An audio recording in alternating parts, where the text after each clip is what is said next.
Go I ahead. was not aware that he was a designer. He's not, but it's like my most like distinguished kind of look. Like, you know, it's kind of like, you know, yeah. You broke out the Van Heusen collection. Exactly. Davis, is what you're trying to say. Yes, it looks good on my shoulders. I'm ready to listen. I'm ready to be educated. It's your listening shirt. Yes, it is. Like Homer Simpson had a conversation hat. Absolutely. Okay. See, you get me, man. That's why this morning show is so great.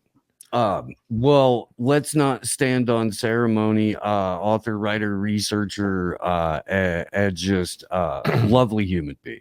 Iain Davis back on the program. Very nice to see you again, my friend. How are you? I'm all right. How are you? Good Doing to see well. you both. Good to see you, Iain. I like the shirt, by the way. Thank you, sir. This is my best Iain Davis shirt. I'm ready to listen. He was on pins and needles too until you said something. It wasn't going to be right. I appreciate you. Thank you for doing that. Iain, it's been a couple of months since we had you on the show, and it's only gotten sillier. It seems. Anywhere you want to look. Yeah. I mean, I think, you know, one of the things that that a lot of us spoke about when the whole thing started with COVID was that this was just the beginning, really, of what they're rolling out.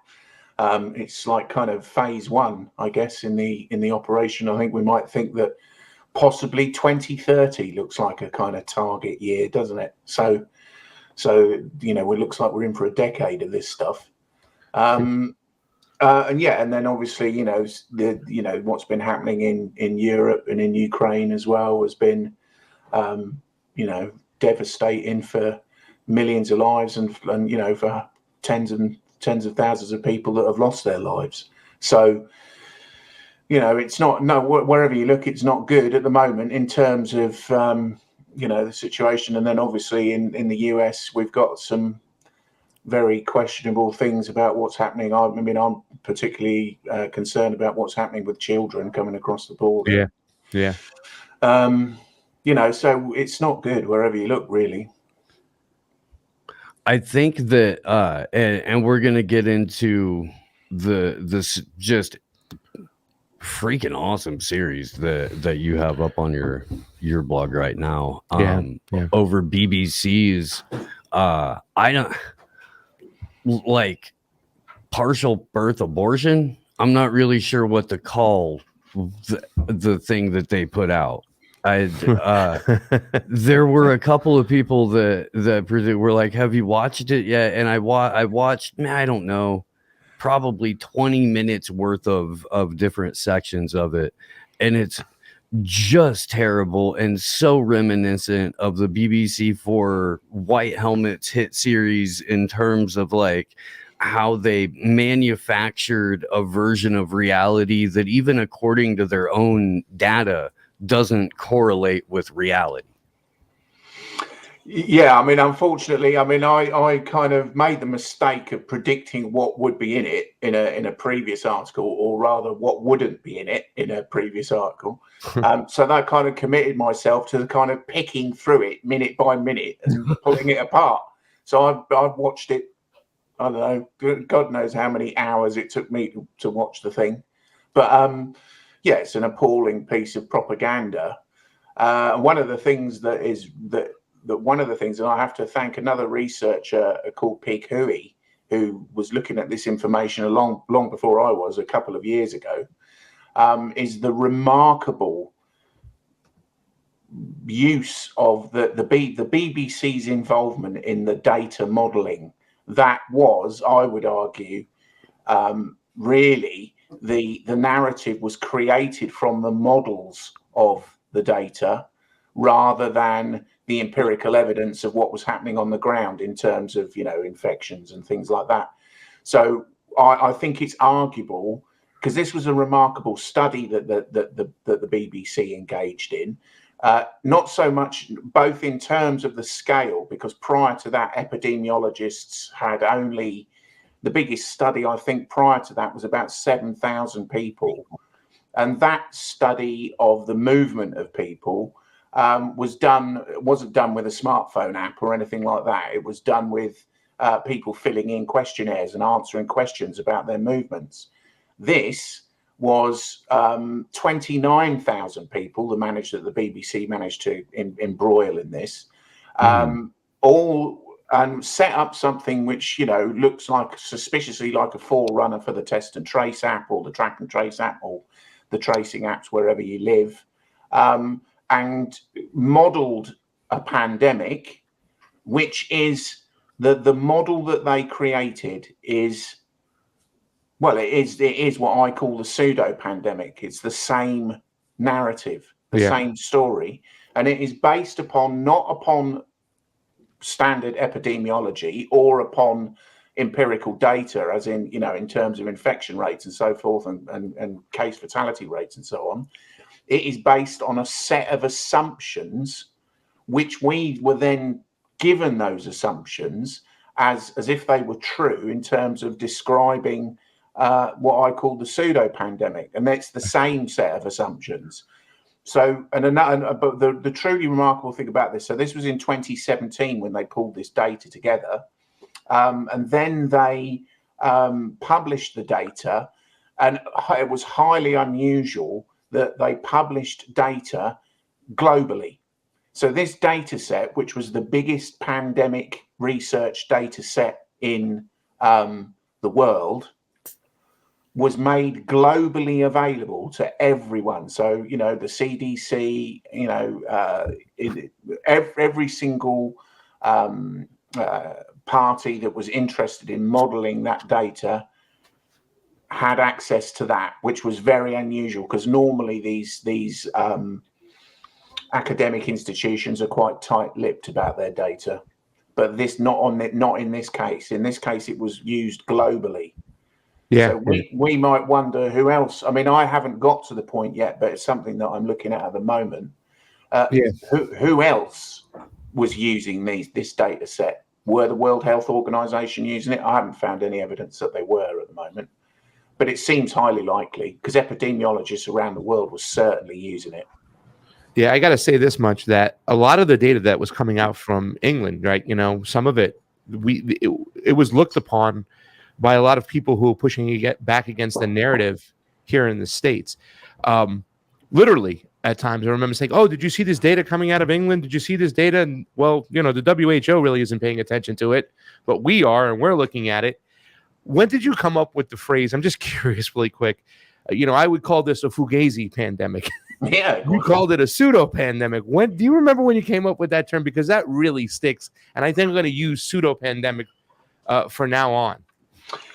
Well, there is it's a kind of official term, if you like. I mean, there's a thing called a pseudo epidemic, is a term that is used in discussions and in some scientific papers and so forth about an epidemic that is wrong, judged to be it's an epidemic that is got characteristics which further research reveals isn't true. So a pseudo epidemic. And there was, I think there was that first came up with a hospital in New York, I believe, who had a pseudo epidemic of whooping cough. But so when I started writing my book a couple of years ago, it just made sense that this was and if we look at the 2009 H1N1 supposed global pandemic, which wasn't a pandemic at all. I mean, there's absolutely no evidence at all that was a pandemic. That was, it's reasonable to call that a pseudo pandemic. And I think what we've had over the last couple of years is exactly the same. It's a pseudo pandemic. It's not real. I love the term. And, in part 3, and this is something we were talking about the other day, and the CDC is now kind of backtracked on their guidelines. They changed 4 of them. And the biggest one is that people who are no longer feeling ill don't have to be tested. And that's one of the 3 points you made here in part 3 that I just love, that you said there was virtually no asymptomatic transmission. And then you talk about children, they were not at risk. And, the age of mortality was 82 anyways. And that's what happened, during COVID. But that asymptomatic transmission, what really enticed you to kind of pay attention to that more than anything? Because for me, that was like game over. If asymptomatic rarely spreads the virus, and they're using the same test that you linked to, the 10 million people. You know what I'm saying? There's no new information that's come out for them to change their guidelines in the CDC. No information whatsoever where they go, oh, okay, you know, we now have more information. What kind of led you down that rabbit hole and to pay attention to asymptomatic transmission? Well, I mean, it was certainly the thing that drove the idea of the pandemic, because obviously, I mean, I think most people were aware that not many people were actually catching it. I mean, I don't know what it was like where you live, but during the first wave in 2020, I didn't know anyone that had got it. So if people haven't actually got it, and it is, you know, potentially more risk for people that are, you know, quote unquote vulnerable, and they are potentially at risk from it, then, you know, obviously we should take steps to protect them from it, because at that point we didn't know what the situation was. But it rapidly became apparent that not that many people were becoming ill. So, I mean, that you just knew that with the evidence of your own eyes. Walking out the door, you could see that was the case. And so the idea of asymptomatic transmission, which prior to COVID, no one had ever thought was a thing. I mean, there was no epidemiologist around the world who thought that asymptomatic transmission of a respiratory virus was a you know, a feature of any disease. Well, they also had no reason to redefine the word pandemic or redefine herd immunity or redefine vaccine. There was no need for any of these things because they weren't operating under orders to do so. It's the modeling and the data manipulation that was used to present not just, you know, Hannah Fry's portion of lockdown, but the previous Pseudo Pandemic in the H1N1 back in 2009 draws a pretty straight line to Niall Ferguson, right? Yeah. Is Hannah Fry like an acolyte of Royal College or Niall Ferguson or Neil Ferguson? I can't remember which, if it's Neil or Niall, but that bastard. Or is this something that like, is she a product of a different stream of academia that's still pushing this sort of, you know, you have to conform to whatever the current narrative is, or you no longer have a career? No, I mean, she's. I mean, I think possibly there's the academics probably move in circles, don't they? So yeah, her kind of affiliations that she had through the BBC are with the University of Cambridge, the London School of Tropical, I can't remember the LSHTM, Tropical Medicine, and UCL were the people that were the academic establishments that were primarily involved with that particular BBC project. But I think the important thing that, you know, perhaps I didn't stress enough in the article was that the data set that they produced, the remarkable thing was they made that data set globally available. So anyone, I mean, even now, you know, you or I can go onto GitHub and download the data set. Mm-hmm. Anyone can use this data set. Now, you could say that, you know, in terms of research purposes, that's, you know, that's good. That's a good thing. And it's anonymous data and so forth. There's no disclosure of people's personal information or anything. But nonetheless, it was available to all modelers. So it was certainly available to Imperial College London with Neil Ferguson's team. So they, in their paper, the paper that really kicked it off globally was Report 9, because Ferguson was also part of the modelling for the World Health Organization. He was part of that as well. And his modelling team at Imperial College are funded by the Bill and Melinda Gates Foundation. I mean, that's a very clear association. The bulk of their funding, if anything, comes from the Bill and Melinda Gates Foundation. So, and he produced the model in a report that came to be known as Report 9, that claimed that there would be, you know, 500,000 deaths in the UK, that there would be something like 2.2 million deaths in the US.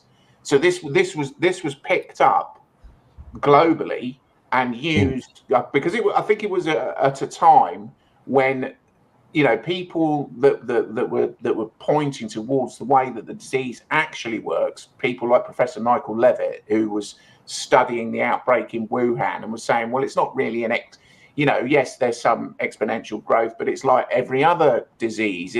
It plateaus and then it falls off, the so-called flattening of the curve. It does that naturally.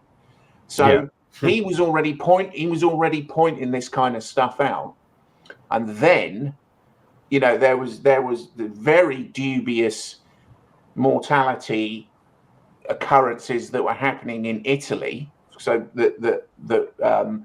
we might look at other causes such as air quality and pollution and lack of healthcare for the reasons that so many old vulnerable people died in Italy.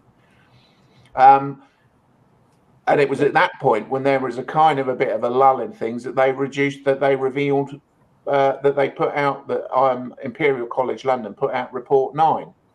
Now, in Report 9, they don't cite the BBC study. There's no reference to it in Report 9. They used some of Ferguson's previous models, which, coders subsequent, because these are computer models, right? So they've got to be coded. Now, Neil Ferguson is neither an epidemiologist nor a computer coder. He's a physicist. So quite what he's doing with being announced to the world as one of the world's leading epidemiologists is difficult to figure out. But nonetheless, his code, when professional coders did look at the code for Report 9, which let's be clear, caused all the alarm and fear that spread around the world. I mean, if there was a contagion, it was that rather than a disease. It was complete garbage. The coding that he used was junk, and this was based on his own models. But given that this BBC data set was the biggest in the world and was freely available to anyone who wanted to use it, it's hard to imagine that they didn't access it. And certainly during the BBC programme, there were plenty of representatives there. There's a professor there, Wendy Barclay, who contributed to the BBC programme, and I'm talking about the previous one now, Contagion, not the more recent one about the vaccines. Who is head of Imperial College London's investigatory department that looks into disease. So she was part of that program. So why she wouldn't have discussed these things with Neil Ferguson, it's extremely unlikely that she didn't. Right. I mean, I think over the last couple of years, any sort of waning credibility that the BBC had as anything other than a state functionary has gone out the window. But they've gone over the top. Like this is so heavy-handed. It's almost set up. Not like reality TV, but like American daytime talk show kind of situation. Meets a Colombian novella. It's bad. Something you got to throw in the drama of the sheep that are following all this. Well, and while all of this is going on, I don't know if you had a chance to look at it or not, Ian. I barely had a chance to get into it, but Whitney put out an article yesterday on Unlimited Hangout about some like very significant U.S. intelligence ties to Moderna and their brand new all-in-one vaccine that they just got approved for however many strains of COVID plus Omicron. And I don't know if you had a chance to look at it. No, I've seen it. Look at the marketing on that, though.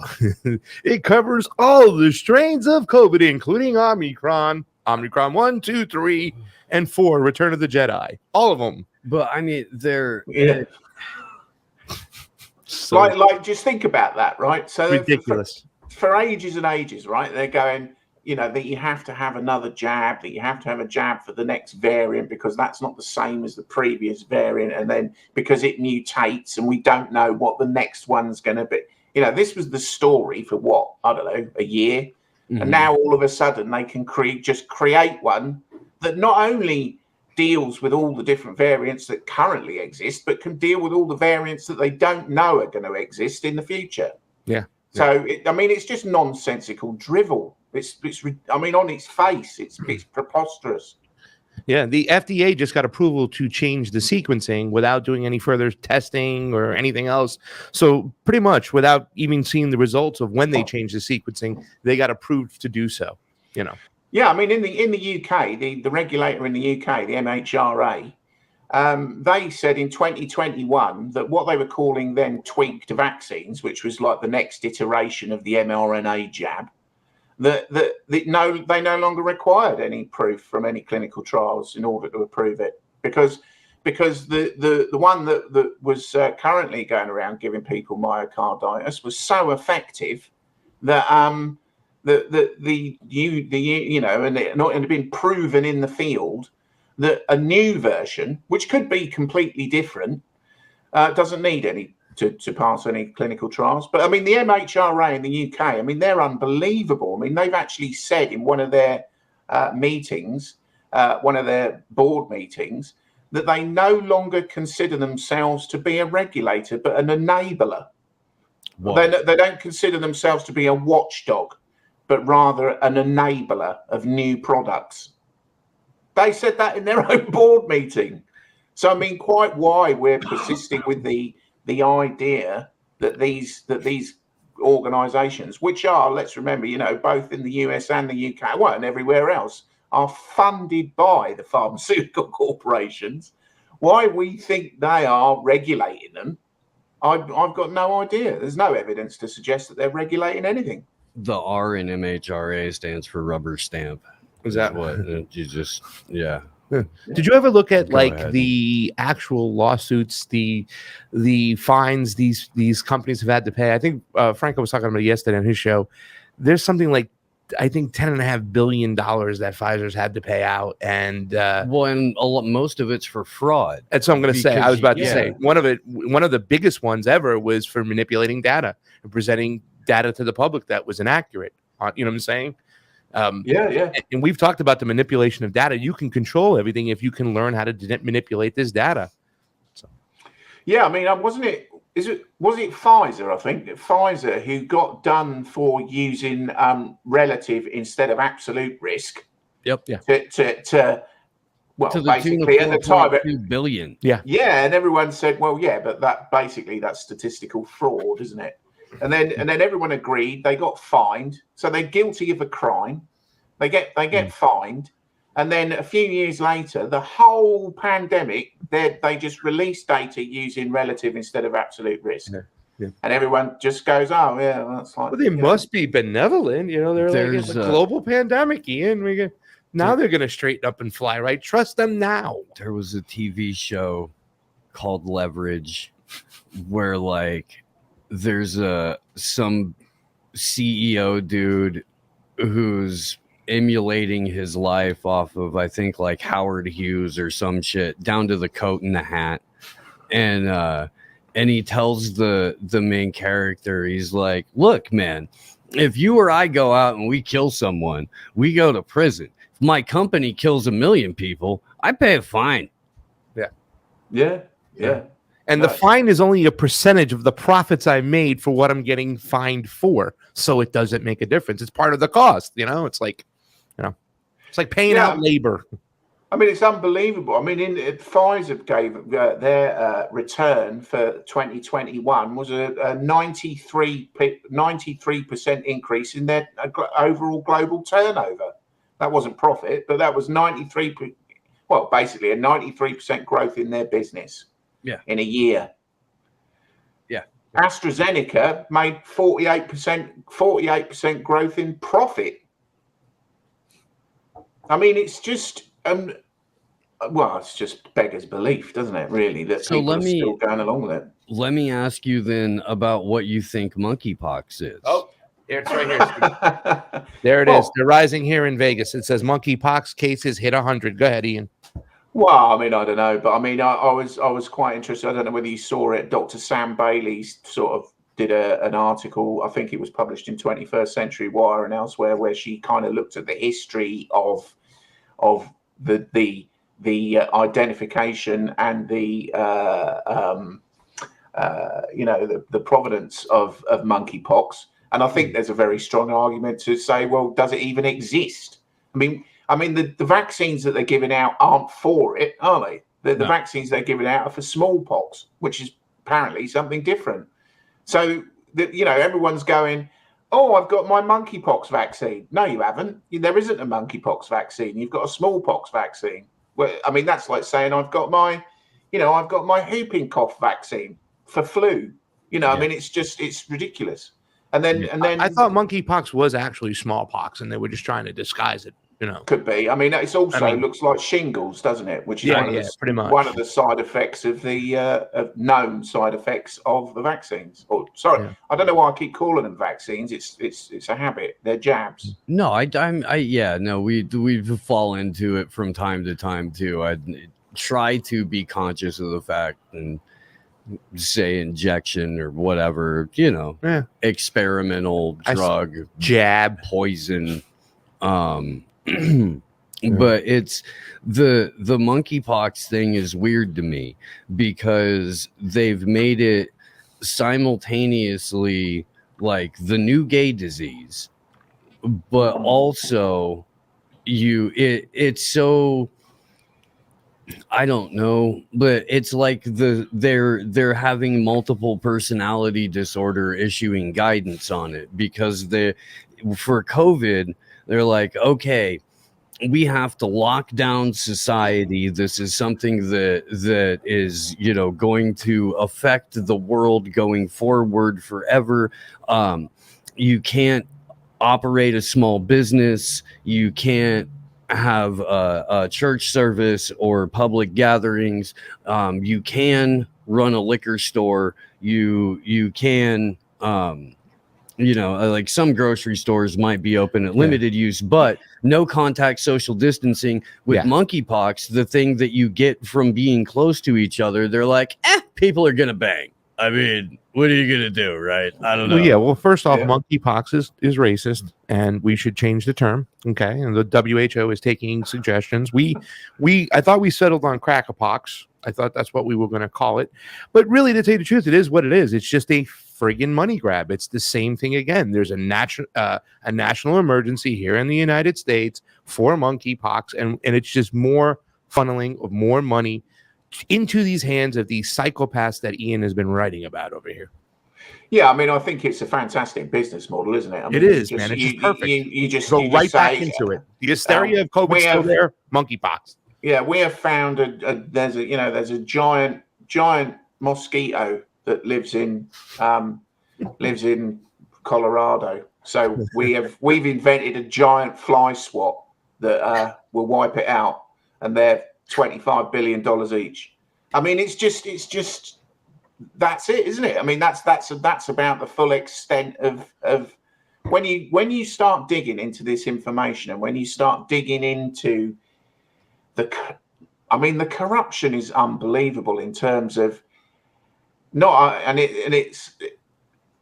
it upsets me in a way because I mean I believe in the scientific method, and I believe in the logical pursuit of evidence.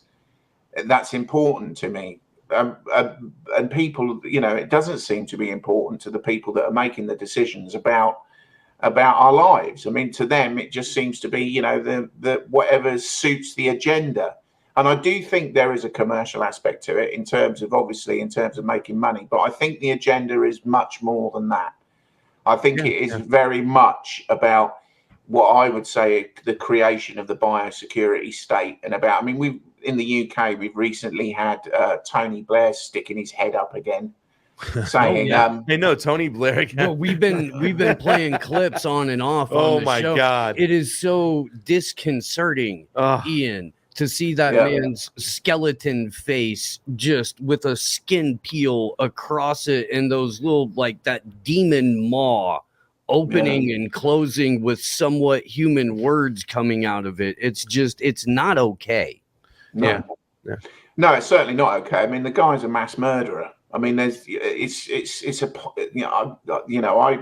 I remember, I mean, I'm getting on a bit now, and I remember when Margaret Thatcher sort of shuffled off out of political office. I never thought it was possible for me to despise anyone more, but then Tony Blair came along and I found out that it was. So it's is it? Have you shown the clip of him saying when he's talking about people, the new digital ID? Yeah. We showed that one. Right. But I mean, I think that the telling thing in that is we're going ahead with it in any event. Yeah. So that we can. What was the phrase? So that we can contract your lives. Let's contract your lives or something. We'll find it. Let me look for it. Tony Blair. Okay. I'll take a look for it. I just do want to say one thing too as well before we get off this topic. I'm so sorry, and I'll hand it right back to you, Steve and Ian. That's the thing that really, what I was thinking when I was reading your article today, when you pointed out the asymptomatic. Now we're talking about that. That means that there's no need for testing, right? So we spin right into this monkeypox situation where it's just a money grab. Every one of those home kits or those home testing kits represents a day or a couple days of food for the homeless and the hungry out there. And that's what people have to understand. This is a money grab, and it's taking away money and resources that we can be using for people who are really in need. And that's what the asymptomatic, the non-spreading, if we just looked at history, like you said, Ian, it was never such a thing. But they even proved it with this Wuhan test. That is game over. There's no testing. There's no social distancing. There's no lockdowns. There's no pseudo pandemic. There should be some leniency. If you're not feeling good, let's give these people time to isolate and stay at home and get better and then come back to work. That's all it had to be with that simple bit of information. But the money grab is what's really, really what's bothering me. And I'm glad you pointed it out in part 3. I'm sorry to hand it back to you guys. Go ahead. No, it's okay. Good point. I'm trying to dig the clip out of his show docs. I don't know. Hey, guys. Please stop trying to compete with the volume of the speaker that is the show next to you. Thank you.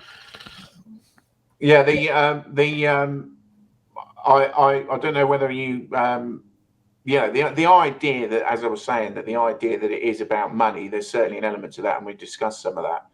But if you think about it, so monkeypox, for example, apparently it's spread by skin-to-skin contact, right? Mm-hmm. So if you're asymptomatic and haven't got any of these lesions, how can you possibly transmit it to anybody else? Yeah. The same thing with a respiratory illness. If you haven't got any symptoms, you're not coughing out. For one thing, that you need to have a kind of fair amount of the virus, because you've contracted it in your lungs, and there's enough of it in your lungs to get up into your upper airway. Well, you've got to have it pretty bad for it to get up into your airway to give you symptoms in the first place. Well, if you haven't got symptoms, you're not coughing over people. There's nothing. There's no large amounts of virus. And here we go into the virology thing, don't we? But assuming viruses are, that there's some basis to the science, if that's up if that's not in your upper airway, you can't infect anybody. It's just, and nobody has ever said it. I mean, one of the things that was really interesting about what the BBC put out was that, and what I tried to show in the third article is that the epidemiology leading up to 2019, even the World Health Organization put out an influenza, non-pharmaceutical intervention influenza preparedness plan, where they and now bearing in mind this was published in, I think it was in June or July of 2019. So we are talking just a few months before the supposed global pandemic, where they absolutely ruled out all the measures, all the non-pharmaceutical interventions, so lockdown, social distancing, masks, all that kind of stuff. They ruled that out because based upon the available epidemiology, which was quite clear that unless you were facing something like some sort of mutation of Ebola that was spread, some airborne version of Ebola or something like that, some really nasty Marburg disease variation or something, which is genuinely lethal. So unless you're facing some sort of extraordinarily dangerous pandemic, none of these measures, not only do they not make any sense because they don't work, they're dangerous. They increase the mortality risk. And if you look through what all Western governments did, particularly the closing down of health services, the social isolation of people in cramped conditions, the most vulnerable people in cramped conditions, every decision they made increased the mortality risk. Now, if that was just because they're a bit rubbish and then they can't get anything right, you would expect at least a couple of policies to not increase the mortality risk, but they all did consistently. They all increased the mortality risk. I don't mean to chuckle. That looks like they were trying to kill people to me. I got a little Twitter video up to this morning of them like in LA and Venice. You probably know about that skate park. Just bulldozers are pushing sand into the skate park so kids can't go there and play and can't get out and get some vitamin D and some fresh breath, a breath of fresh air. And we played that back when they started doing that. I think during the initial lockdown, they did it in Australia. I do have an 18-second clip of Tony Blair on digital ID. I'm not sure. I got the video there. It's the one at the very bottom. It's at the okay. It's I hope it's the right one. It says digital ID. It's like a minute. Oh, okay. If you go down to the very bottom, Connor, please. And if this is not it, is that it? Maybe. I don't know. Well, we're going to find out over here. Just stood in front of a brick wall. There's 40 clips of Tony Blair talking about this thing, and you don't know if it's the one where he drops the specific keywords that we're talking about, but we can promise you that it's going to be horrible. Ian's listening for it. Guys, we're here with Iain Davis. Monica Perez will be with us shortly. Go ahead and hit the like button, hit the thumbs up, share that here. AM WakeUp is here. We're talking about his series, particularly in part 3, beautiful series. If you haven't checked it out, Iain Davis. This is Tony Blair. We'll come right back to the show. Here we go.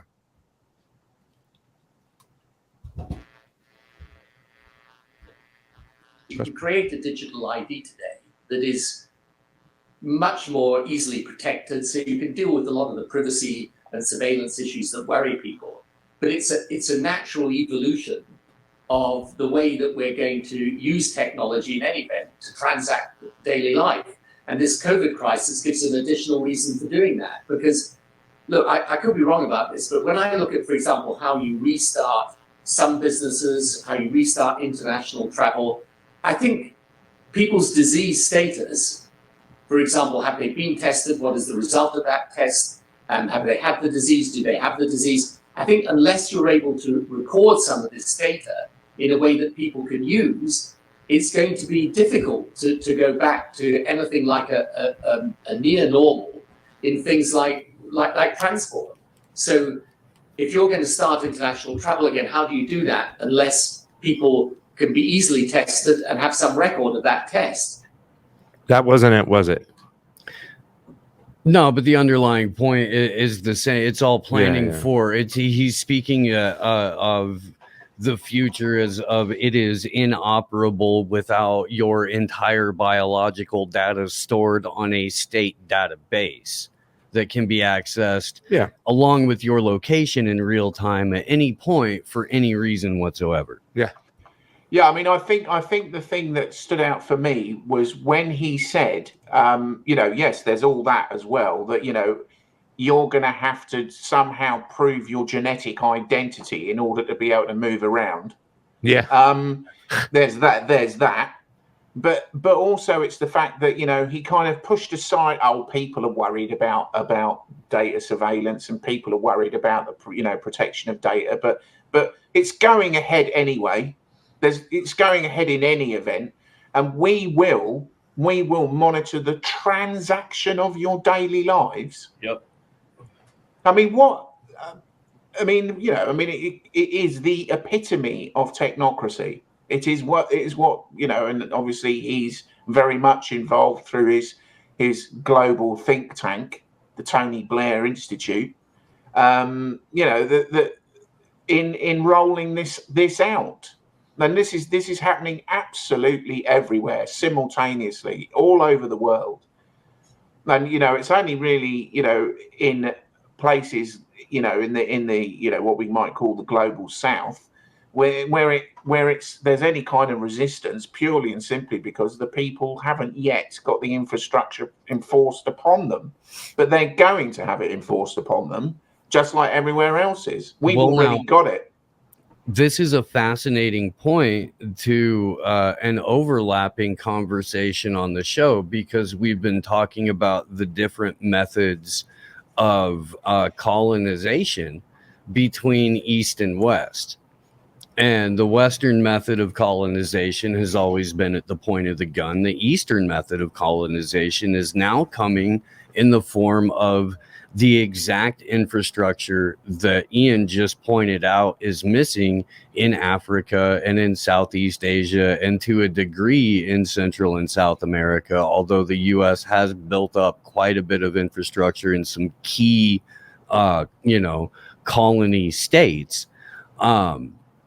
The push to get the rest of the global South at large onto a biometric surveillance grid, and it's system. There. It's Colombia's got it, and and it's coming in the form of Chinese educated engineers in infrastructure projects all over Africa. Yeah, I mean it looks like what we used to call neo-colonialism, doesn't it? Tory Morningstar calls it digital colonialism. Yeah, digital colonialism is a fantastic description of it. Yeah, I mean, if you look at places like, obviously more developed in Africa, but places like Nigeria and places like that where you need a biometric ID in order to bank. Mm-hmm. This is if you look at, and we can see how, for example, the Chinese use it.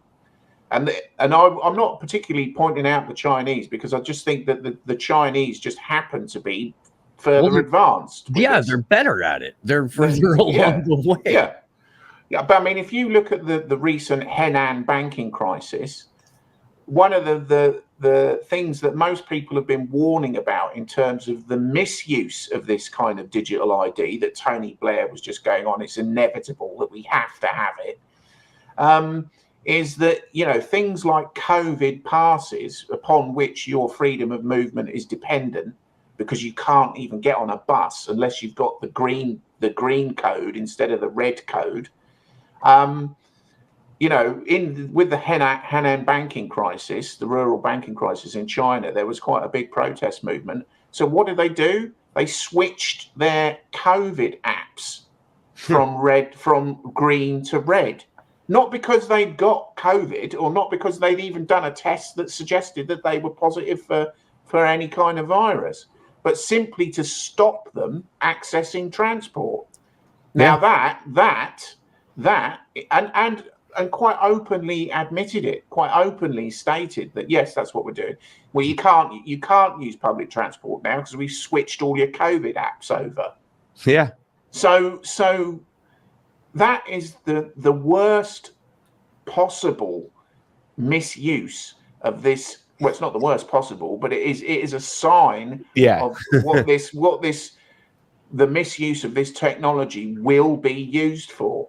Yeah, and that model that China are quite a long way ahead with is the model that is being rolled out everywhere else. Yeah.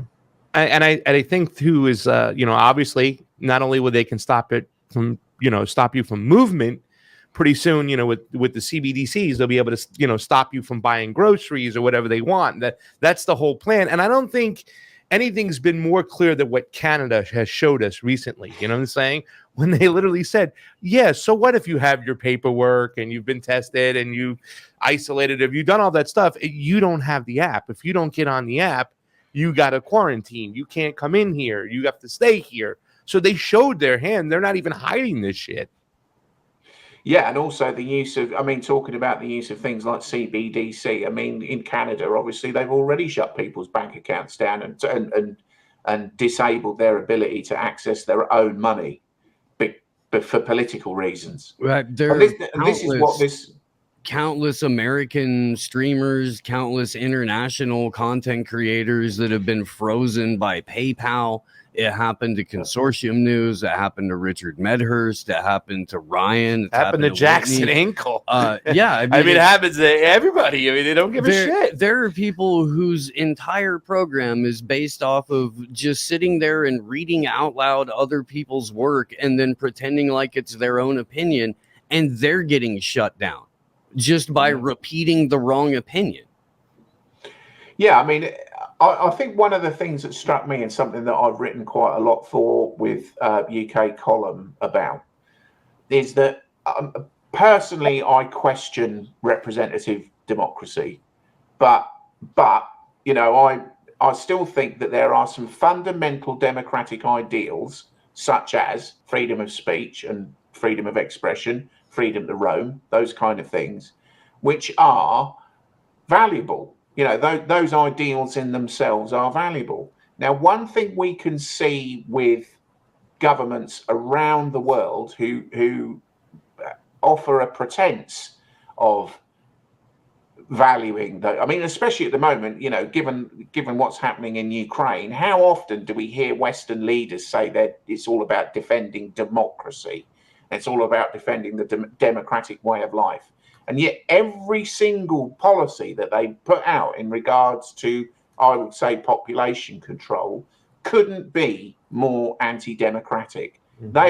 They are perpetually trying to destroy those democratic ideals. I mean, they talk about what our fundamental way of life is, and I take issue with a lot of those kind of things. But nonetheless, what is it if it isn't a belief in freedom of speech and, you know, freedom to access, freedom of thought, freedom of expression? These things are important to us as a civilization. So governments are attacking them consistently. Allow me to play devil's advocate here, Ian. What about those who would say that concepts like freedom and liberty have an entirely different meaning in the collective sense, and that freedom and liberty mean freedom from having people force illness on you, or having people force you know, any sort of I guess act of perceived violence via hate speech or disease transmission? Or because there are people that actually think like this. There's people that think that there's that the health of a community is much more important than the health of any individual, that the health of a society isn't determined by the happiness of any particular individual, but by the collective success of the community. And if presented with that, I'm interested in what your thoughts are. Well, you're starting from the premise that the people, that your fellow human beings are fundamentally untrustworthy and they're all no good. You know, so you're starting from that premise that right. no one can be trusted. No one is my fellow brother or my fellow sister. They are all potentially my enemy, which I would say, you know, is a worldview that is going to put you in a world of pain all the time anyway. So yeah. If you assume that people can be, I mean, I don't know about you, but most people I know are responsible. They're responsible for themselves. They're responsible for their families. They're responsible for their lives. If you assume that people are, in fact, capable of taking responsibility for themselves and are not intent upon harming you, then by pursuing that logic, what you are actually doing is handing the centralized control of authority over to the people who say this is all done in it for the public good. So you are, in effect, putting people more at risk by pursuing that simply because you have no faith in your fellow human beings. I mean, that's fair. That's fair. Monica's here. We're gonna go ahead and bring her in. Host of the Propaganda Report Deep Dives with Monica Perez, one of my fellow contributors on the Union of the Unwanted, and just absolutely brilliant human being. How you doing? I'm doing great. Good morning. I love the morning shows because I'm raring to go. Heck yeah. This is what we're here for. And it's an afternoon show for Iain. So right. I don't know if you pregame before you go out or whatever. It's a good time for that too. 3:00 for the English is a good time, I think, to catch people. I'm super psyched to share a screen with Iain, and I have I don't know how much crosstalk time I have, but I have some questions and something about what you guys were just talking about. If you let me just dive in. Let's come in hot. Let's do that. It's nice to meet you, Monica. It's so nice to meet you. I first heard you on Delling Pod, so that was fun. Yeah. That was a while back. So, okay, here's the thing. I noticed that I felt like Africa was probably a target, it always is, and yet they had such a low rate of COVID, a low rate of vaccine penetration, and I've been trying to crack the code on that. Was that a mistake? Did they not care? The best I can come up with that it's like January 6th, which I think was created out of whole cloth completely, yet they will still use it as a narrative. They'll still use it to implement policies. Do you think that that's how it's going to go in Africa as a target, even regardless of whether they had a high or low COVID or vaccination rate? Yeah, I mean, if you look, the World Health Organization, I think it was only a few months ago, made jabbing, the global South and made jabbing the Africans their priority mission. So they're definitely, that's their intention. I mean, I think the reason that we didn't see so much supposed disease in Africa and supposed, and so many jabs and things in Africa, partly because of, the obviously distribution and infrastructure problems that some areas have, but not all. I mean, South Africa, I think, had the highest rates of vaccination and the highest rates of disease on the African continent. But even that was considerably lower than we had in the US or had in the UK. But I think it all comes down to the testing. It's the amount of testing they could do, because what we called a pandemic was, I would suggest, was a case-demic. Yeah. So it was just about, and the only thing that constituted a case was whether or not you had a positive tests. The tests were non-diagnostic and couldn't tell you much, really. And we're wrong. We're wrong. Could be manipulated from the get-go. The guy who created them tried to warn the public about them, died mysteriously. And August 2019. Yeah, and then floodgates opened for PCR as the gold standard for COVID testing when it doesn't meet any of those criteria to have that title. Yeah. So I think in a lot of places in Africa, what you actually saw in Africa is probably something closer to what the genuine disease was like. And I think what we had was just a case-demic.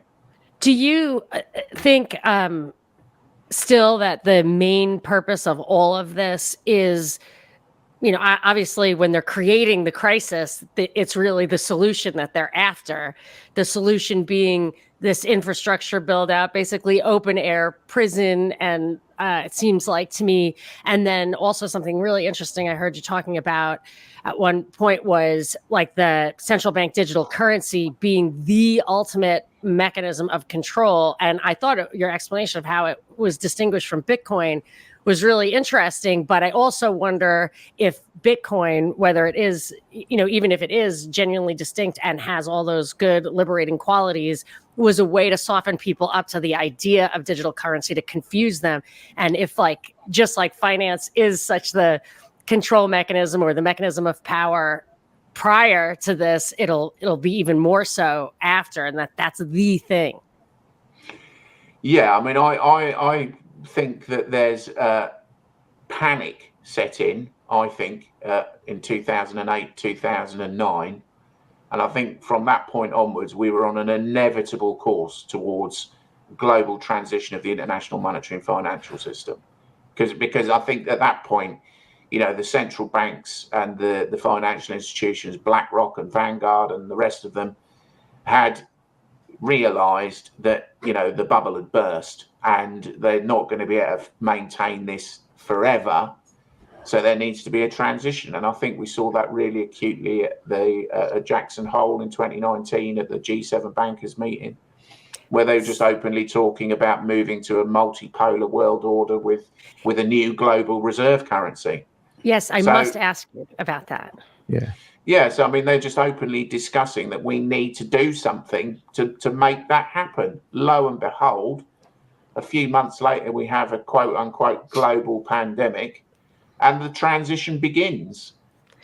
I think CBDC, going back to what you asked me about earlier, and why I might have said that CBDC is the end game, is because it's like in order for CBDC to be rolled out, because I think there's quite a bit of resistance to it, and we're already seeing it from some of the banks. The commercial banks are not, because potentially it cuts them out of the pie.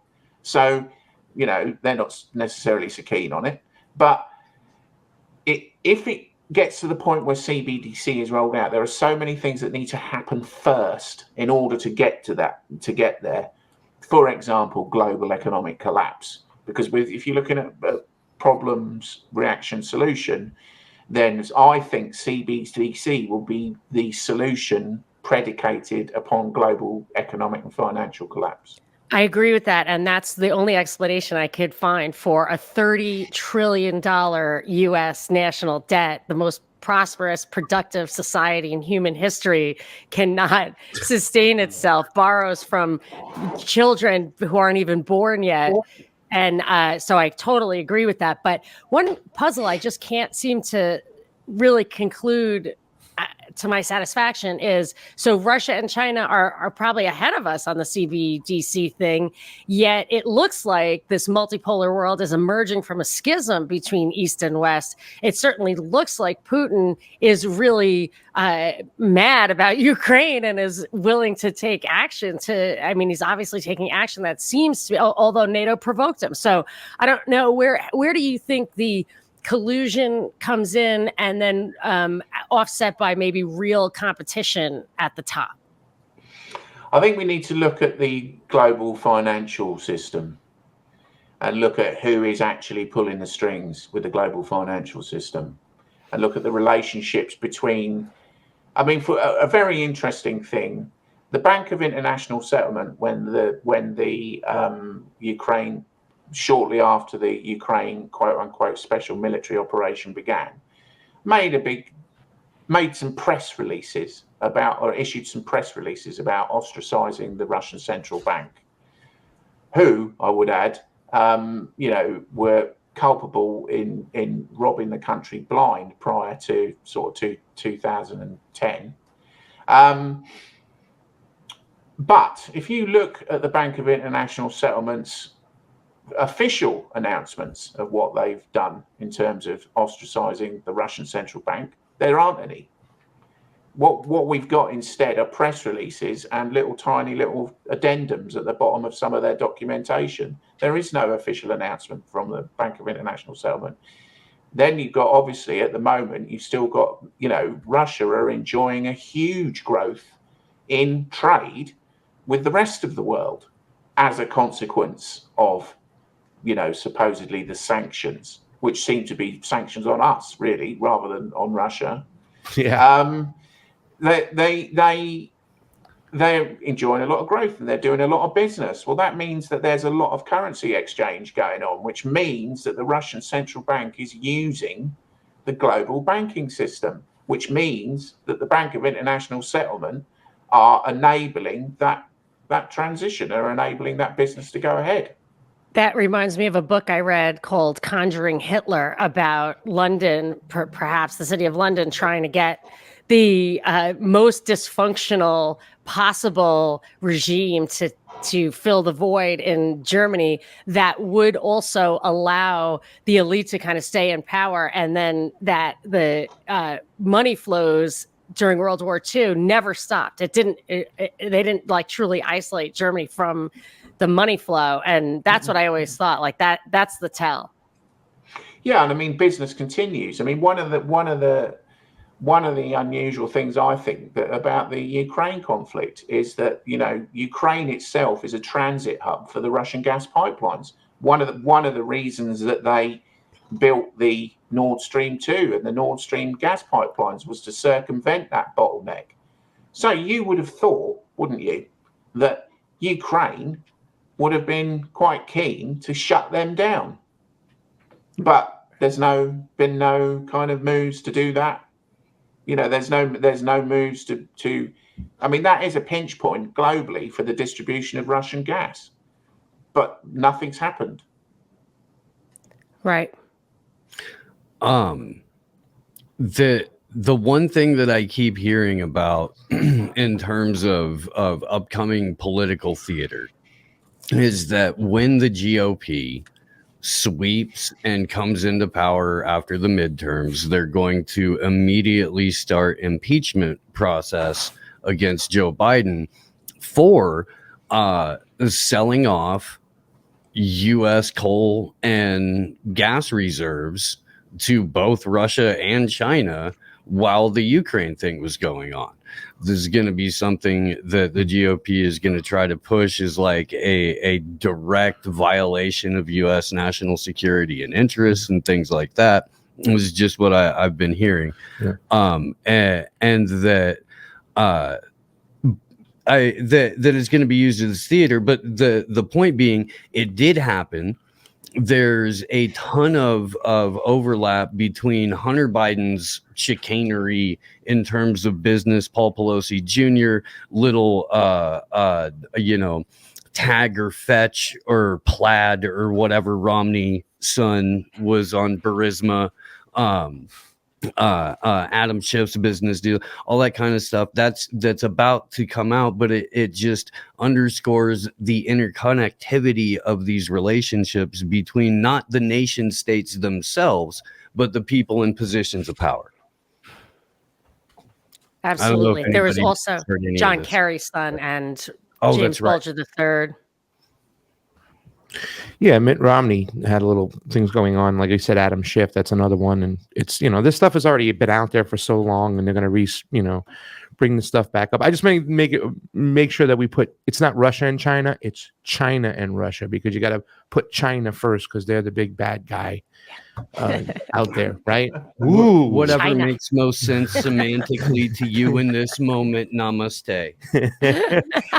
And by the way, I just do want to digress really quickly because I was listening to you guys. Monica, welcome to the show. When you mentioned Africa, I just do want to point out it's very important because this battle is still going on. In Africa, ivermectin was used as a prophylactic heavily over there. Billions and billions and billions of people, and I'm talking out of billions of people, according to the WHO, less than 20 deaths, safer than aspirin, and they would use it with multivitamins and whatnot.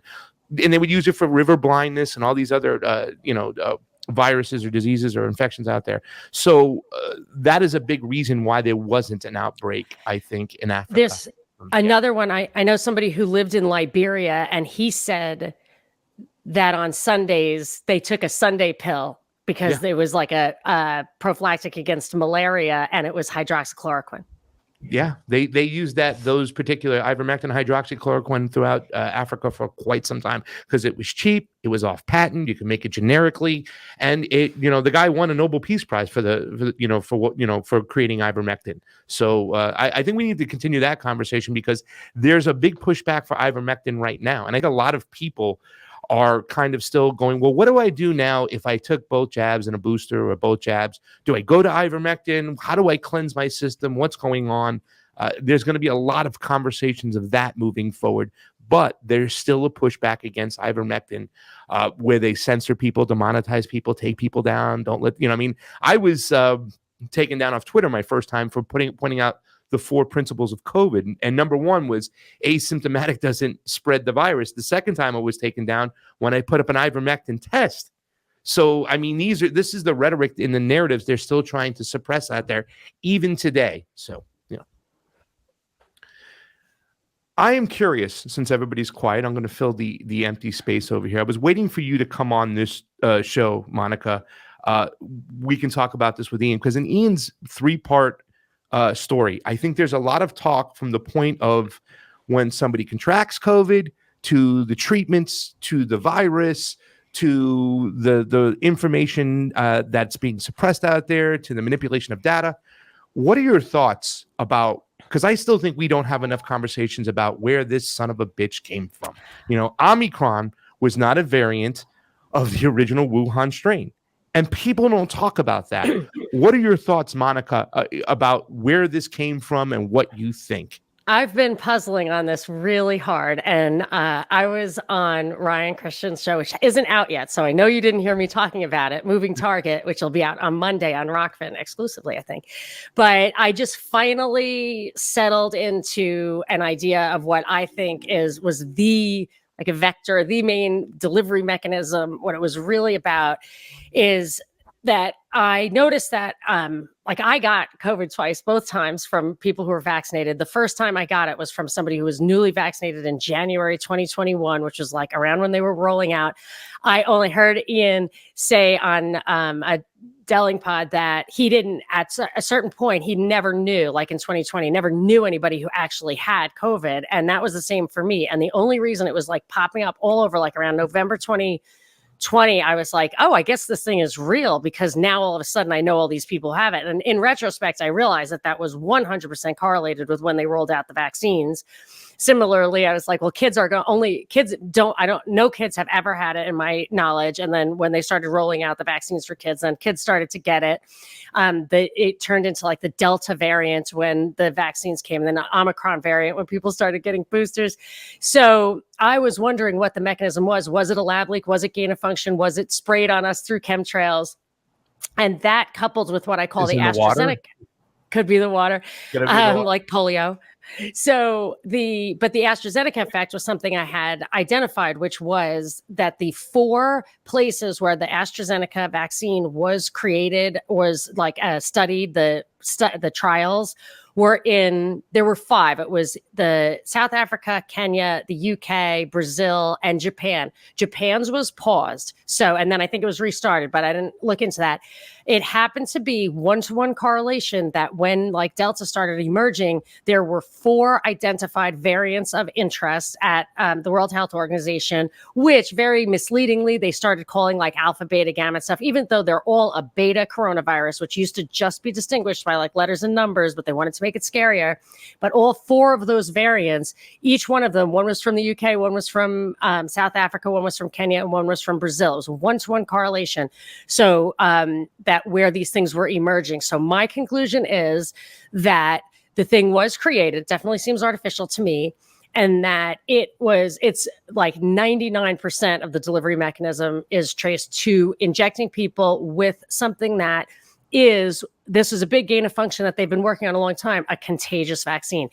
I'm no expert, so I'm just trying to piece it together just from pattern observation, but that's my working theory right now. That's a deep dive from Monica right there. Thank you. Iain? I was thinking about it, and that was it. Like, it explains so many things. Thank you. Wow, that's great for our audience out there. That's amazing. Please. Yeah. No, but what does Iain think? Yeah. I don't know. I've got no idea. I mean, but I think you know what you said there is as plausible an explanation as any. I mean, the point is that we should be able to discuss this. You know, that what you're raising there is a very good point. There is that correlation. So is that not worth asking questions about? Just as there is a correlation between mortality and vaccine rollouts. Yeah, and it could be a correlation. It could be that they chose those 4 places because they're so vulnerable or so, you know what I mean? It could be a correlation, but it takes studying. Exactly. But the point is that what do you think the chances are of that study ever being undertaken? It might be undertaken, but we will never see it. Yeah. I mean, exactly. I mean, the problem is we are swimming in a world of it's true that we are swimming in a world of disinformation and misinformation, but it's coming from the people that are supposed to be giving us, you know, not tainted information, straight information. It's not. I think, you know, if we can, I recently wrote about, you know, the alleged psychology behind so-called conspiracy theorists, which is when you look at the science behind that, it's rubbish. It's meaningless stuff. But the point is that it's the questioning, the people that are questioning, like yourself, and, you know, are being shut down. So whenever the questioning is shut down, well, then someone's got something to hide, haven't they? Do you, in that recent writing of yours, did you revisit Cass Sunstein's 2008 paper called Conspiracy Theory? Maybe you don't know about it because it's U.S. Yeah. You know what I'm talking about? I swear to God, dude, there's somebody brought up Cass Sunstein earlier this week, and it flooded me with everything that horrific demon is responsible for and has done and has levied to not just like this profession, but just people in general. Oh, I'm sorry. Go ahead. And then I have some horrific shit to pull up on screen too. And he was the real tell of how, like, I guess it was inevitable to have, if you're going to have a silver bullet, like, you know, a black president like Obama, they had to put him or some other really persuasive, credible Democrat in 2008 to cover up 9/11. So Cass Sunstein wrote an article in 2008, which he later denied writing or denied memory of writing. It was 30 pages with a partner, published in academic journals. And then he later became, Obama's information czar. And he wrote extensively about the psychology of conspiracy theorists and how they were resistant to they were in a self-sealing box. So there was absolutely no reason to try to convince them with debate or evidence, that the only thing you can do, and there were 5 things that he said to do. 3 of them were cognitive infiltration, like hire fake people to infiltrate, put confusing or contradictory theories into the conspiracy space, or I think kind of co-opt people who were in the conspiracy space.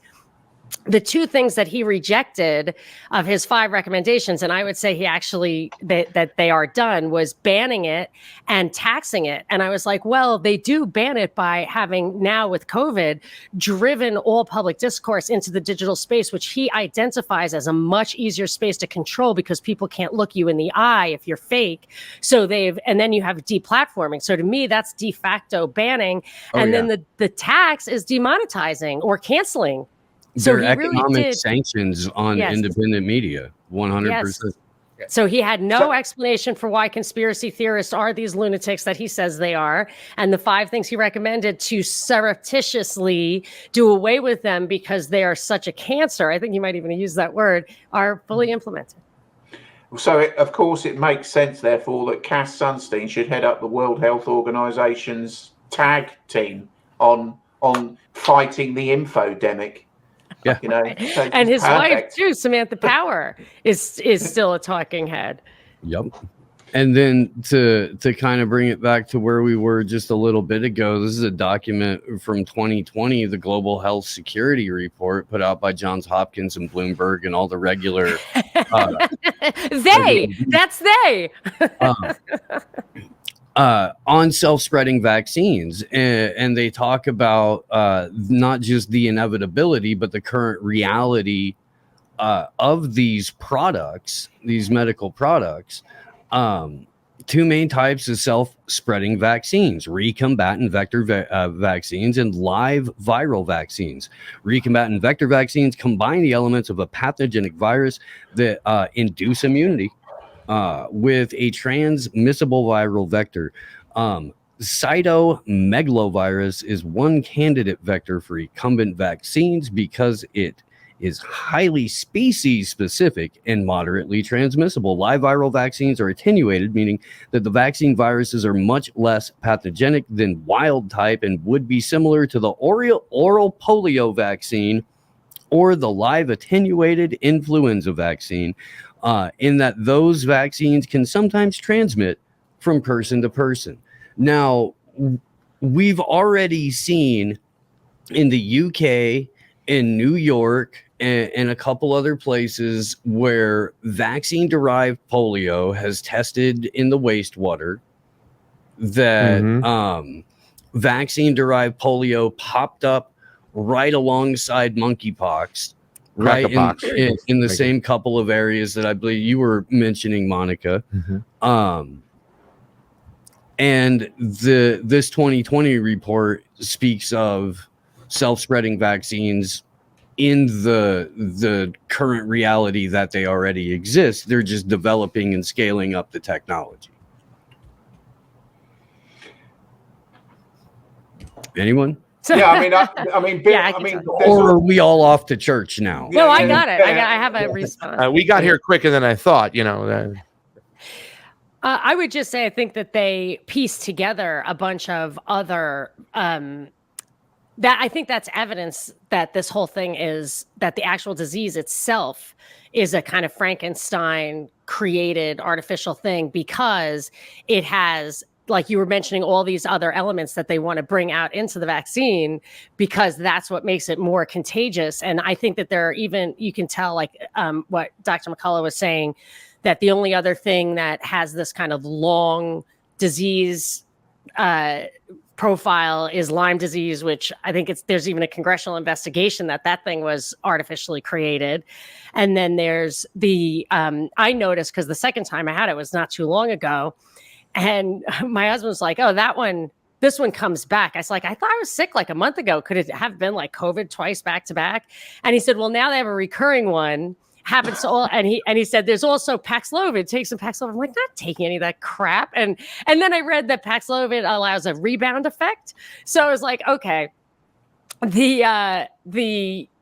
that would account for why this is the strain that comes back. But I also had the thought, what is the one kind of viral thing that does keep coming back? And the one kind of virus that I can't really get my mind around, or so-called virus, is herpes and all the things that are related to herpes. And it has that kind of mono feel. And I took one thing that absolutely cures cold sores is lysine. So I took megadose on lysine, immediately within 1 hour started feeling better. And then I Googled, I was like, does lysine cure COVID? And sure enough, there's evidence that it does. Nobody will ever tell you that, but it definitely. So I feel like the whole concept of the contagious vaccine, which, God bless you, I saw documents of it from 2015 that they were already trying it, it actually had to start before, and when they designed the disease itself. And I think it's evidence of that. We're here with Iain Davis and Monica Perez. Monica's Deep Dives. Go ahead, guys. Hit that like button. Hit the share button. We're just talking about Iain's 3-part series and everything related to COVID, it seems, right now. Yeah, I mean, in terms of, I don't know about self-spreading vaccines, so they, obviously looking to do it kind of biomechanically or biologically. But I mean, I know I keep going back to Bill Gates, and Bill Gates is not, I don't think Bill Gates is a particular linchpin, but nonetheless, Bill Gates invested in the development of vaccines that could be delivered by mosquitoes. Yeah. So I think it was some Japanese researchers that received Bill and Melinda Gates Foundation funding that have actually done that. BioNTech, the company that are the partners of Pfizer, their whole, prior to getting into bed with Pfizer and working on the jabs, the massive part of their business was genetic engineering of living organisms to produce all kinds of toxins and I think that one of the things was they were working on transforming insects. I think they called it cross-species modulation. So transforming an insect to become something else so that it could perform a different task, thinking that they could do this they could probably do this on a biomolecular level. I mean, I think there's some of the things that are coming down the pipeline. I mean, people have got no idea. I mean, have you heard about moats? Yeah. So moats are tiny kind of sub-nanoparticle computer processing chips that can be injected through a standard syringe. So I don't think I'm not suggesting for any moment that there is any evidence that there are actually computer chips in the vaccines, but nonetheless, people should be aware that it is entirely possible. It's entirely possible, and these moats, they can be injected via a vaccine, and they work like a kinetic watch. So kinetic activity charges them. Oh my God. They can so they're nanobots. Right. Nanobots can self-assemble them into circuits. Wow. And that's body. Rolex was a self. Like they've had that technology for like 100 years or whatever. Yeah. The self-winding. But this is what provides your routine body diagnostic that's fed into whatever data center that determines whether or not a drone needs to drop you off a self-administering vaccine or a pill or anything like that. It determines this is what will allow when you go out for all of the other biometric surveillance equipment to determine whether or not you may be a walking biohazard, or if you are lying to someone in authority, or things like that. Yeah. So this is particularly insidious because they're going to market it as, well, yeah, this is how that you're doing what you need to do to be safe for your community. This is how you're going to be a good stakeholder in the global economy. They'll do that, and they will also make something cool about it, like you'll lose 5 pounds easily, something like that, something very simple and small that'll get everybody to do it.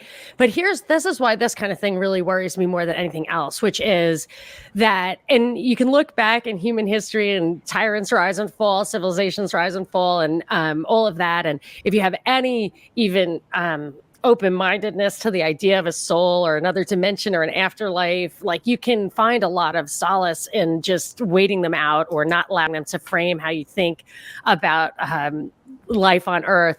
But the first kind of, I think, like real game changer in, historically, like in history, is this constant surveillance. So like your Fourth Amendment right was there because it's absolutely critical that you have some privacy if you're going to mount a resistance, and we don't have that, and that's big. But an EMP could take that out, whereas actually injecting or transforming the human genome at a fundamental level, like they did with GMO crops, where even people who want it, I was just reading this lengthy treatise by the Peruvian farmers from like 15 years ago, maybe, saying, look, we don't want these, they're called Terminator seeds. I'm sure you've heard about this old stuff, but we don't want the GMO stuff. We don't want Terminator seeds. We want, our biodiversity depends on us being able to use the seeds over and over again. They work with our methods. We will be totally dependent on this outside thing. And we've seen how those seeds do infiltrate. How I got COVID twice, and it's totally artificial, but I didn't get the vaccine yet. I've been infiltrated by it.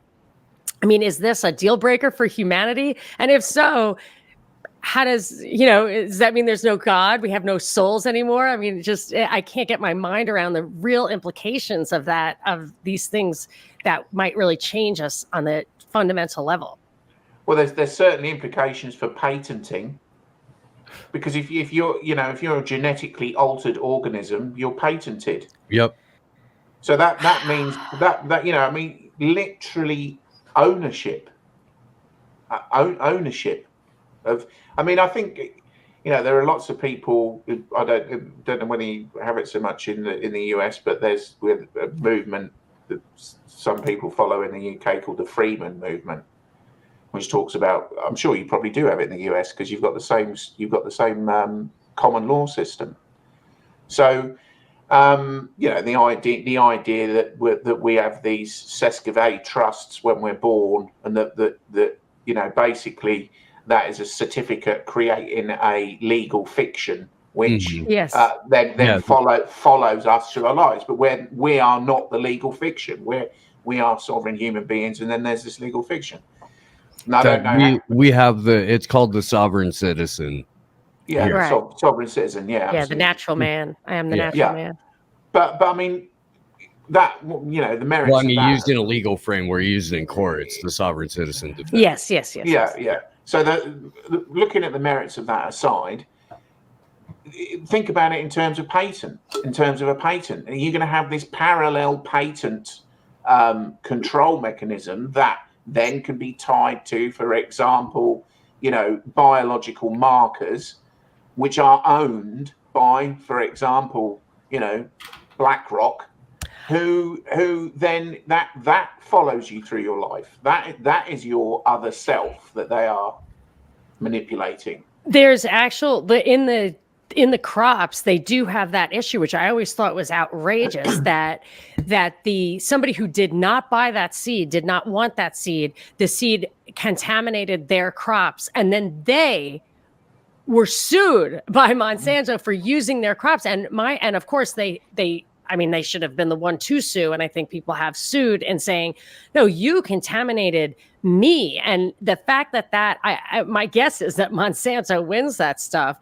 And I think they have, which is also gives them credibility and a good argument, but it's a terrible, terrible precedent, because for me, I would say, they could even argue that if the vaccines were the culprit in making some kind of genetic alteration that could be patented, you didn't read the fine print on those vaccines. You voluntarily took that vaccine. Therefore, you are allowing, whereas I did not voluntarily take it, yet that stuff definitely got inside my body. I would argue I would want to sue them for that. And I feel like the precedents were set in the crop stuff. However, so I don't have hope for that particular thing. But as far as the sovereign citizen stuff and the way your birth certificate is written, the way the Constitution is written, I would say as a legal foundational concept, if you have to have a meeting of the minds to be bound by a contract like that. So I am not bound by that contract because I reject that. And that was not the meeting of the minds for the Constitution or the birth certificate or anything. But when it comes to the vaccines and stuff, it's the GMO crops that are setting the precedent, I think, and that's dangerous. Absolutely, because it takes really a nation state to step in to stop Monsanto from winning that court case. The law itself, because of the way that it's been modified by the corporate state, is definitely not on the side of the citizen in this case. So unless your entire country, like Russia did, steps in and says, no, you don't understand. You're banned. You don't get to do business here. We've pulled that privilege from you entirely. They're going to come in and do that, and because there's proprietary U.S. case law or our presidential U.S. case law that states that they can, in fact, come in, infect you, and then take over your land as not just, as something that's provided to them by law, but as something that has become an international business model that. It doesn't look well. It doesn't look fantastic for a proprietary product like a nanobot I'd like to make a point about that, just a philosophical, political point about the idea that your nation state needs to be the one to stand up for you. As a historic, or as like my philosophy has been anarcho-capitalism, because I believe society is self-ordering. Entrepreneurship and everything else, total liberty will result in the most prosperity. I'm all for that. I cannot embrace the word. I hate to give it up, but the capitalism is now really just financial. It's so removed from gold as just a representation of value, medium of exchange and all that, it's just impossible for me to embrace the global financial capital system and what that word implies. So I kind of veer towards the agorism, the voluntary society, and gray markets and everything, again, philosophically. But I also recognize that kind of thinking has been used as a trap. Agorism, I think they're trying to draw people out of the fight who might really fight, and allow them to, isolate themselves. But even the anarcho-capitalism thing, in advocating for 7 billion sovereign citizens, which I'm all for, they can play into the hands of world government, in that the nation state may be the only barrier we have. So the way I think of, maybe I'm an ANCAP, but still locally, I'd rather have everything, and the principle of subsidiarity be close to me. And okay, so it's a coercive government, but I have some control over it. It could be that the principle of subsidiarity applies at the nation state level for stuff like this, where the lowest point of authority that can handle this problem is actually the nation state. And that it's in this country, when they turn us against our congressmen or senators who are awful, they're corrupt, they're absolutely disgusting, they're undermining us at every turn, they're actually gutting the only recourse we could have from the globalists, that we're so far from actually having sovereignty that we need to appeal to the strength of the nation state. I mean, it's a hard thing for me to accept. I don't like it, but it's really hard. I think the nation state's authority is only backed by the fact that they have nuclear weapons, because Monsanto's not going to respect the words on a business agreement if they can find a loophole. All of this is I call all of this like the Bill Belichick method of doing business. Cheat until they change the rules. Yeah, make them make a rule. It's not cheating if they haven't made a specific rule to stop you. And then once they do, find a rule they haven't made yet, and go and push that until someone steps in to enforce it. But at the same token, the only way that Monsanto can claim any authority over your land or your seeds is by relying on the monopoly of violence that the state has, because they've paid off the state. Mm-hmm. So in a situation where there is more individual sovereignty, the leverage that Monsanto is weaponized historically is eroded by the fact that they can't coerce the state to use their violence to do their bidding. Monsanto would have to raise a private army in order to enforce their Terminator seeds, is what I'm getting at. Right. And they don't, it's not territorial, so it would be very difficult to do for them. Right. Yeah, I was very interested by what you said there, Monica, about the kind Me of too. That was a lot to chew on. The philosophical aspect of it, because I'm like you. I mean, I'm a voluntarist. I'm an agorist. I mean, I do see the point where people say, well, if your hopeful ambition is to erode the nation state, isn't that exactly what the powers that shouldn't be want? My response to that is yes, but it depends what you envisage replacing it with. Do you envisage replacing it with some other kind of control mechanism, some other kind of control? Because the point is that we're, from my perspective, this is the point I would make, is that we are in the situation we are in at the moment as a product of the nation state. It's absolutely the nation state that has brought us to where we are now. Now the nation state exists and has a monopoly on violence and is able to coerce people not because that authority is real. That authority is not real. It's only real because we believe it. We accept it. Yes. If we don't accept it, Right. if we don't accept that the concept of authority itself, if we reject that in principle, so I'm talking about obviously a completely new, different mindset, which would mean a totally different focus for education and the way we think about the world and everything. So you could call it, wishful thinking. But nonetheless, if we reject the concept of authority, then who can rule over you? Here's the problem, though. I got to say so something too when you're Go ahead. done about that. Well, let me just say this much real quick.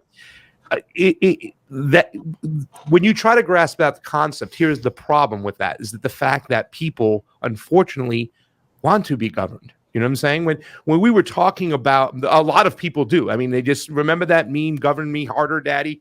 When Monica was talking about when people were kind of voluntarily taking the vaccine, is there really such thing? I mean, Shaq said it best. People were coerced, right? If you and they don't have the shot, you informed can't keep your consent. job. I mean, there were people that were backflipping over the idea of There were, But but they I'm didn't saying have as a- informed consent. at all. We did not have informed consent at all. And that was the whole, once again, the censorship that plays into, when you say censorship is violent, this is what we're talking about.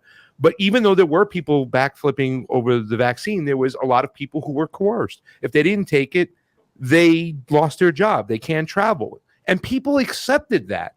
So to me, that just shows the mindset of a lot of people. They want an authoritarian figure making decisions for them. And that's a concept we have to deal with if we want to move forward in a sort of anarchist kind of way where there are no rulers. And as a society, we, the people, just make rules. I think that was always the fundamental question of anarcho-capitalism. I think Robert Nozick was a famous anarcho-capitalism who went back. He's like, I'm not an anarcho-capitalist anymore because people just want a ruler. There will always be a ruler in place. I'm not. The one thing I would say is maybe a different explanation that it could be true instead is that people are really susceptible to propaganda. And that everything that you're saying is a function of propaganda. Whereas what Iain's saying is, if you had a different mindset, if you had a different educational process, you would be free. And that is probably the problem. And I would just say, as far as saying that the nation state may be the place where we have to operate right now, is because these institutions exist, and because of the way the surveillance and injecting things and stuff is happening so fast, I mean, I've always puked on this kind of an attitude, but we might not exactly have time to wait to wake people up, because what you'd have to do is take over the mechanisms of media. It's that whole cultural Marxism thing where that march through the institutions. They've got the institutions. What are we going to do right now to keep them from modifying our genes, and I'm not saying I'm in favor of it. I'm just saying this is where we're operating now. Well, that's what is the reality is creeping in for everyone on some level, that this is a battle for what it means to be human, that that humanity period is about to go through the same Webster's redefinition that pandemic and herd immunity and everything else has gone through over the last couple of years. And there's people that, whether or not they're personally religious, have acknowledged that there's at least some sort of outside component that is generically defined as spiritual that is incorporated into this as well. And whether you want to call it a psychic assault or however you want to frame it, there are things happening at a subconscious or altered exterior conscious level that are undeniable. And I will always stand on the advocation of ascension over revolution. I think revolution just brings you right back to where you start, the kind of understanding that we need to have to create any sort of the kind of civilizations that we aspire to require the type of thinking that doesn't go circular, that doesn't stand on provably wrong or unworkable isms. The isms themselves have failed, and what we need is to talk and heal and work some shit out and admit some stuff, and then the goal being we get to decide what to do once we've broken the grip that these demonic central bankers have on us. Not that we have a perfect utopia waiting to step into, because that's selling you some bullshit, but that we have the opportunity to do this as humans. Yeah. The thing about that too, as well, is what I always constantly, struggle with, is the fact that, and I often talk about the forms of collectivism I've seen in the global South, in Latin America, when I go down there, and you see a repressive society, that's has the boot of the American empire on their neck, and you often think that it's going to take a village, right? It's going to take an army to fight this back, to eventually get these evil bankers out of our lives. But then that brings you back to that whole mentality. What's it going to take? An altruistic kind of empire or authority to beat back that other, authority? And I struggle with this all the time, because I can't visually see how it's going to happen, how we step into that kind of mentality of like, hey, man, nobody has a monopoly on violence, and we make these decisions. We go your way, I go my way. But how do we get there? And that's what I struggle with all the time, because at the end of the day, it leads me right back to another authoritarian figure that's moving a movement to fight this other evil empire. I don't want to step on Ian, but I have comments on both of what you guys were saying. If I can, I talk really fast, so I'm going to go for it. So what Ian was saying earlier about what he made me think was about the central control can always be usurped. And actually, I think it was created for slavery and taxation. Like if you I read that great book Against the Grain, and like the grain itself was an agricultural, maybe the agricultural revolution is the Garden of Eden, the fall of man, in that the type of grain that was fostered was the kind that would all harvest at once. So there was surplus and it could be dried, which is how you tax stuff. And instead, if we had just done tubers, like you can't even, the authorities wouldn't even know where the tubers were. They would last forever underground. So I feel like the whole idea of the state was meant for slavery and taxation. And if you have a seat of power, this is when I lost faith in the American experiment. At any point along the way, you could start with, before the Civil War, World War I, all the turning points there, because we had that mechanism. The Constitution, worse even than the Articles of, I think the Articles of Confederation were fine, but the Constitution, that was a place for the seat of power to be usurped, even if you thought that this piece of paper would ensure that the government would limit itself. You have that seat of power. And I really feel like that's why the Irish people were never conquered by the English for so long, because they just didn't have like central control, a single kingdom that could just be slid into. And then by the same token, this idea of revolution, I observed that like the three revolutions, I probably am familiar with: the American Revolution, the French Revolution, and the Russian Revolution. Each one of those within 10 years was usurped. So you got like the real problem, just like kind of the 60s counterculture. You identify a problem, you have racism, sexism, you have all these things, war, and you get everybody all pissed off and take out the people on top. And then they're waiting in the wings with their hands pretty clean, and they slide in, like the Articles of Confederation replaced by the Constitution within 10 years, the Bolsheviks then or the Mensheviks by the Bolsheviks, I forget, but it was like 10 years where by the end of 10 years, the Russian Revolution had been hijacked by somebody else. And the same thing with the French Revolution. There was like a little second French Revolution.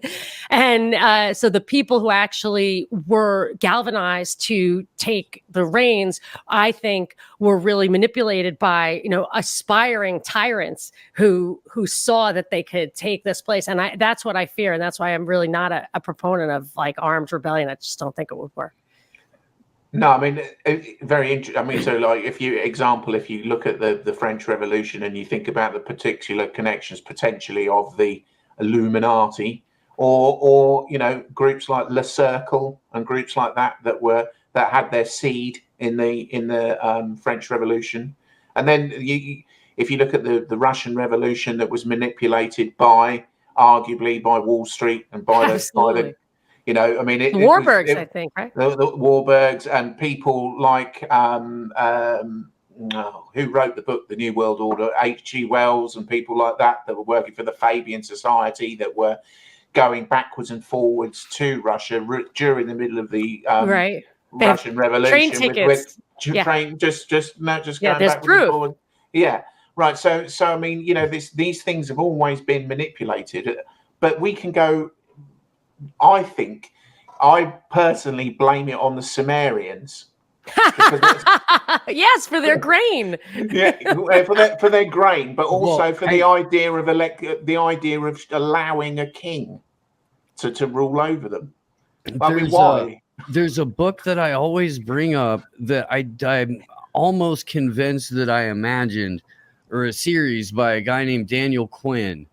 And it's Ishmael and the Story of B, and then I think Call Me Ishmael is the third. I have that on my nightstand. I haven't cracked it yet. I guess I'll have to. People have recommended it to me. Holy fuck, it's real. Really? Okay, so look, the theory behind this is the locking up of the food is what started all of the bullshit with humanity in the first place. That the moment that you incorporated incorporated large scale agriculture. And the fall of man, I'm telling you. The time actually works. It's the agricultural revolution. And then had a place to lock up the food, and then had a way to charge people for the luxury of eating. Yeah. Because there were 4,000 years where man had the capacity, the understanding of how to domesticate animals and domesticate plants and stuff. And they used it in corporation with the seasons and the migratory patterns. They would, have a little pen, a little corral, and some of the animals would go into that corral, but they didn't have to take care of them and feed them. And I mean, some would argue that you can only have a very limited population under those circumstances, but I'm not sure about that. There are plenty of people doing permaculture right now.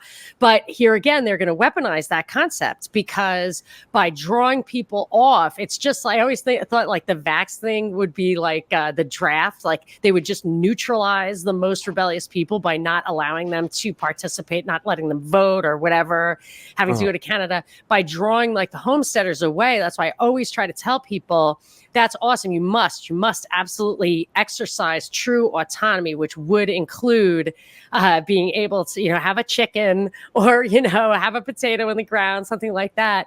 But you have to be careful, because if you isolate yourself from the world, the world is going to, may crash in and shoot holes in your rain barrel, and then where will you be? So you just have to pay attention to I think, and I'm interested, please tell me that I hate that crap. So I don't want to go to town hall meetings, and I don't, but what will stop them from changing the gun laws and Wacoing you or going in? No, that's something that Pasta brings up all the time. So here's what is vital, and here's what is being done in the light of that reality.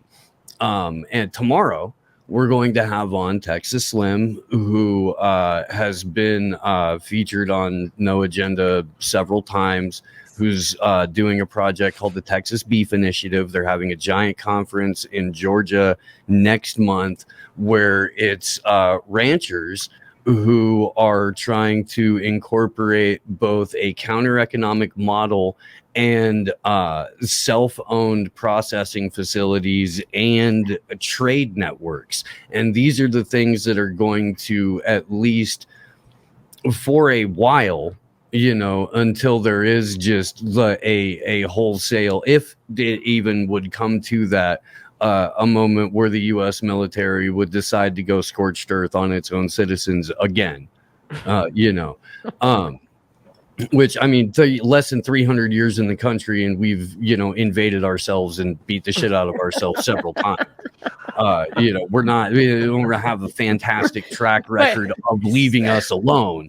But it's for and by the people. Right? Yeah. But I mean, there are things that, are being talked about to try to at least create a situation to when if shit really hits the fan, these things are already in place to help ease the immediate burden. We've had Jim Gale from Food Forest Abundance on. Yes. We're going to be having him on again, because it's not just necessarily the permaculture thing, but it's the concept of food forests and reclamation of nature by using it to produce what allows you as a species to continue and thrive. That it can be done just about anywhere, that needs to be incorporated alongside these conversations. The people who are just grumpy and don't want to interact with society but still live in a major city have successfully been facilitating mutual aid networks.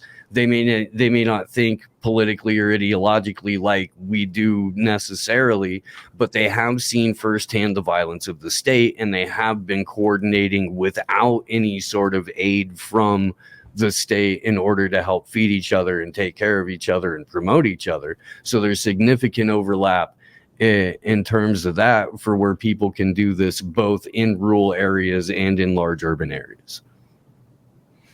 I mean, I think what we often are faced with in terms of and certainly when we talk about individual sovereignty. So we talk about individual sovereignty as if that makes you separate, but it's not. Individual sovereignty is being able to commit voluntarily to whatever collective endeavor you support.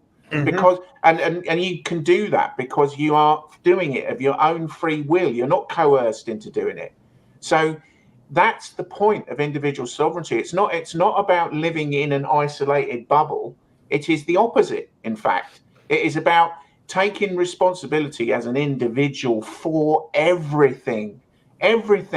So you're no longer turning to some other organization to grow your food for you, to organize to keep the streets clean, to make sure that there's a road going to people that need one. You have to take responsibility. And so it does come down to the individual, which is a change of mindset entirely.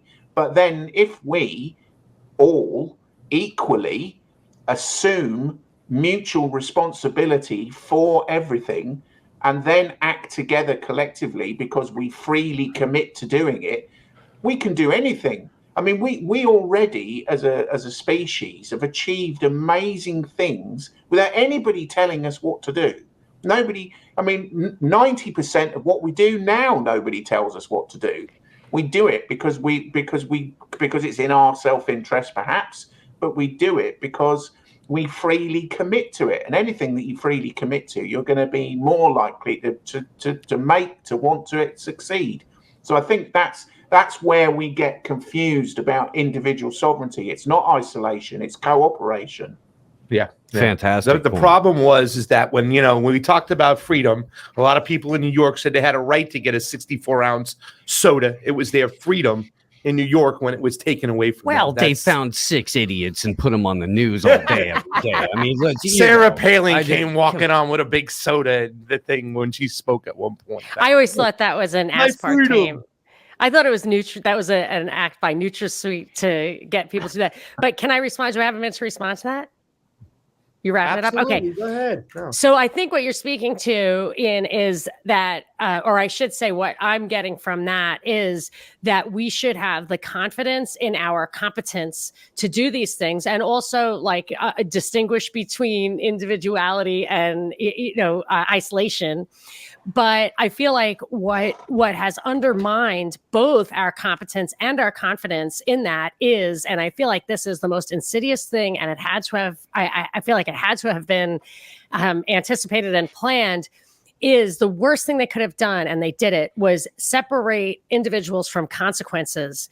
So if you don't actually see the consequences of your action, and you can see that this is what's happening, that's what Satanism, like this do what thou wilt, and that's what I think, like all of TikTok, everything that's happening, and whether there is a Satan or not, Satanism is that, like, do what thou wilt. And the reason people can get away with that are these safety nets, this lack of responsibility, like, oh, I gave up because I have a mental health issue, whatever. It's like, if you have true consequences, you learn so fast and you rise above yourself. Like, you immediately get that feedback mechanism and can really attain that true nobility of man, that true, like, what's so great about how what really separates us from the animals. But it's quite a powerful psychological attack, I think. Yeah. Also combined with the other end of the spectrum, you talked about, people don't have to pay a price for, the consequences for the things they do. Also, the instant form of gratification that is given to people every day is another problem. I said this before, I'll say it again. Participation trophies fucked everything up. Yes, put it in a nutshell. Absolutely. Yeah, I mean, I don't know what we're doing when we teach kids that I've always thought I've been very even when I was a kid, I was very uncomfortable with the idea that everyone's a winner. Well, no, that's not true. Not everyone's a winner. I'm rubbish at running. I'm not bad at rugby. Right? It's the parable of the talents. You can be anything you want when you grow up. No, you can't. I have a son with Down syndrome. Shoot a basketball has disproven this. Yeah, they tell my son with Down syndrome that stuff, and he's just like, I want to be Justin Bieber. I'm like, you can't do everything you want. Like, stop. Like, focus on something you can. But it's the parable of the talents. And a counselor once told me that kids get confidence by overcoming challenges, not by getting hugs. Yes. And it's been true. Yes, definitely. Put that on a poster, somebody, so we can with a little, with a cat on it. Say it again. Kids get what? Kids gain confidence by overcoming challenges, not by getting hugs. All right, let me mark that time. So I can mark that down. Thank you over there. That's a 16-year-old kid. There hit he the is. button on that. The Al Pacino for you, baby. Me too. I've got thank God. Gonna miss the hell out of him. He's got to go back. I am too. High school. You too, Waylon. Even though you're sleeping over there. Yeah. No, it's good that he's sleeping. It's good. Leave it be. Sorry. Shh. Let him sleep. It's by the way, it's 8:56. Ian, I don't know how much time you have over there. Maybe it's past fish and chip time for you over there, and whatnot. Dude, I will make fun of the Brits for their food because it's a cup of Rosie Lee. What's that? And a cup of Rosie Lee. What's Rosie Lee? Tea. Yeah. Rhyming slang. Tea. Oh shoot! Sorry, I'm so dumb. Apple and pears. Yeah, no, I got it. Stairs. I get it. Rubble. Barney. Got it. Yeah, no. Yeah, do you have any? How much more time do you have with us? You've been with us for 2 hours. I'm gonna have to go in a minute. Well, it was so fun. It's so great meeting you. Oh, likewise. Yeah, it's very nice to meet you, and it's brilliant to be back, guys. Enjoyed it very much. Please tell people where they can find you, what you got going on. I mean, obviously, we were talking about today the 3-part series, where they can find that. And then I guess with the 4-part series, you'll be talking about the creation of COVID. I don't know what's next. Tell us, because that's the only thing you missed in these 3-part series. This is some of the best pieces I've seen out there on COVID. You break it all down. You give all the links to all the tests. All the receipts are there. So please go ahead and plug it. Oh, no, thank you very much. Yeah, I mean, my work, I write at IainDavis.com, and it's Ian with another I, so it's IAIN Davis.com. And I also, a lot of my work is picked up by the Off Guardian. And also, I'm very fortunate that I sometimes get to contribute, and I write for UK Column. So check out my work there. I've got, just to say to anybody that does go to my site, that I've got horrendous email problems at the moment. So I'm trying to figure all that out at the moment. But some of my forms, because I give away my book, my last book, Pseudo Pandemic, is free to subscribers. But unfortunately, that's not working at the moment. But I'm working to fix it. But thanks very much for coming here. It's lovely to meet you, and really enjoyed it. Brilliant. And I'd love a signed copy of that book if you got time. Really, I would. I give my mother books nowadays, and when they're signed, she puts them to the front of the line, and I just think it's some awesome work, buddy. That's how you do it. That's how you get her to read. That's Mom. I got it signed for you. Mom, I got it signed for you. I met this person. He's an amazing human being. Read this. Or I said, Mom, I met this person, like the Project Veritas guy. This guy's a nut job. Read it when you want. He's like, Yeah. so it's either he's a genius or he's a nut job. So And he's touched the actual thing. So if there's any cosmic energy, it's right absolutely. That it just makes it more special. Well, give us your details afterwards, and then I'll sign one and send it over for you. Absolutely. Make sure you title it to Mum, M-U-M. We love you, Ian. Okay, mate. Peace. Take it easy, guys. You got it. See you, man.